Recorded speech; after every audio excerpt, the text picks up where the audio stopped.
He's been I hurting. think you have summed it up brilliantly.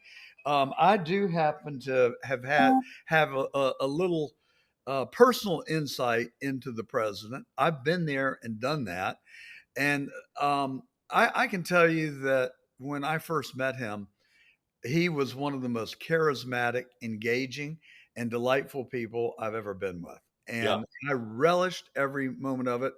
I've actually had several encounters with him, two of which were in person with just he and I and Susie Wiles, and they Wow. lasted for hours. And I felt like that we got to know each other very well and had a perfectly symbiotic relationship until I lost my election in Georgia, which I waged purely and simply to defend him and our Constitution because I felt that the constitutional officers of Georgia had failed us. I felt the media was lying. I don't feel the media was lying.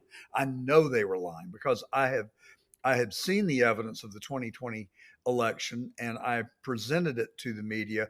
They chose not to look at it and look the other way and then continued this false narrative that Trump was delivering a false narrative.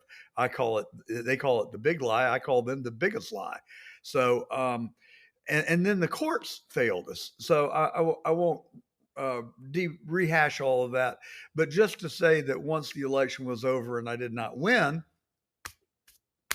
I was yesterday's news as far as Trump was concerned.